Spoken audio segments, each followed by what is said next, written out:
oftentimes the answers spill into things we don't like because we want to enjoy those things.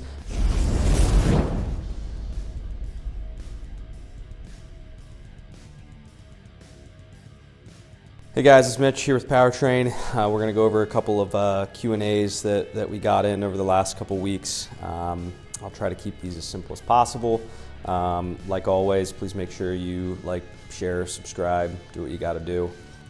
Help a brother out, right? So question number one is, how do I not fall apart on the weekends after having a great week worth of dieting?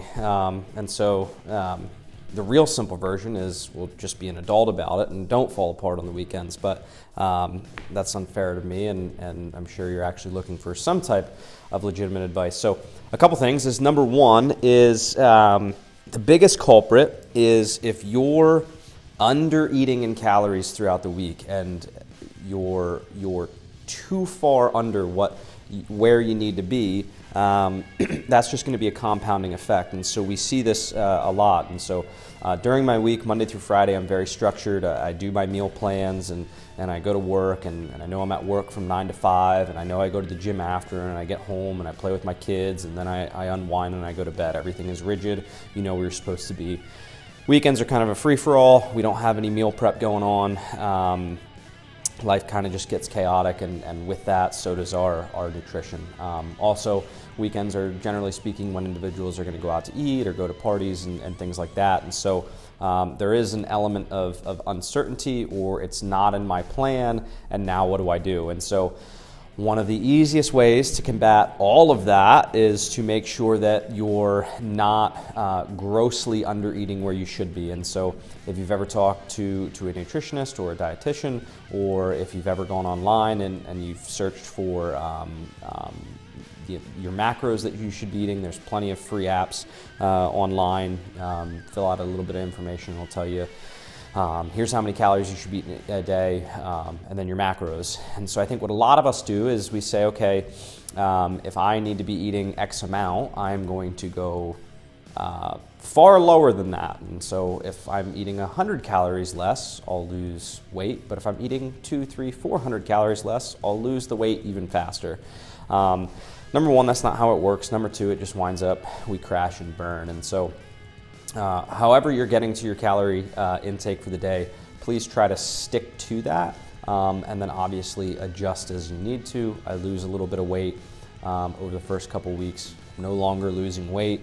Might be time to readjust your calories and then go from there. The second biggest thing is alcohol, and I don't mean this in terms of what every other coach is saying, and that alcohol is adding a ton of unwanted calories. Unless you're an extreme drinker and really throwing them back, I think the alcohol is less of a culprit than what the alcohol produces. And so alcohol lowers our inhibitions, and so if you're someone who's very rigid and structured and I'm avoiding the treats, I'm avoiding the junk food, all of a sudden I put a couple beers in me, and now I'm more likely to go and enjoy the junk food. And so that might be something to consider. Is it on weekends where football's on, I'm with my buddies, whatever it may be, I have one or two beers, and now all of a sudden I'm finding myself over at the chip bowl more frequently than I would if I didn't put any alcohol in my system. And then from there, I mean, really, going back to my first statement is just be an adult about it. I think some of us, we have to understand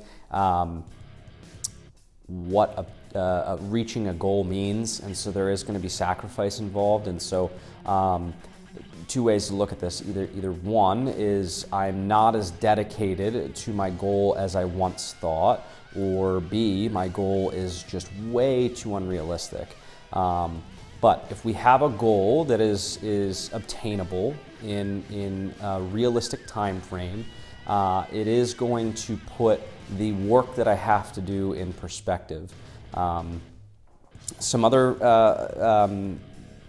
issues that have been studied quite in depth, and this is more in the realm of psychology, is look at what's going on in your household. And so we do know that if one spouse is looking to lose weight and another spouse is not, it is much harder for the spouse trying to lose weight than if they do have a supportive partner, or even better, if both partners are on the same journey together, at least in some capacity. If you have kids and you're worried about your kids needing to lose weight, same principle applies. If you're telling your kid that they have to lose weight and mom and dad aren't doing anything, chances are they're not going to get to where they need to be. So look at your surroundings, look at who you're hanging out with. That's going to play a big role in overall nutrition, but that also when we get to some of those hiccups, weekends being one, parties being another. Yeah, I think oftentimes the answers spill into things we don't like because we want to enjoy those things. We want to be able to go out and eat whatever we want. But on the same time, I think people in my position have done a little too much fear-mongering.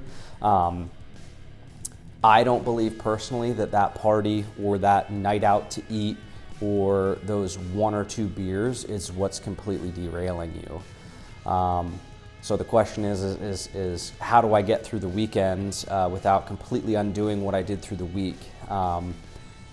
Unless your weekend is a complete train wreck, which I would say is an entirely different issue in itself, chances are it's not that party or it's not that Saturday, Sunday where things are going wrong. It's a collective. It's from when I started my diet to wherever I'm at. And so maybe instead of looking at it in terms of what's going on with my weekend nutrition, look at it from that 10,000 foot view. Where in my nutritional plan or where in my exercise plan or where in my life are things just kind of piling up to be too much? Am I avoiding them? Whatever it may be. So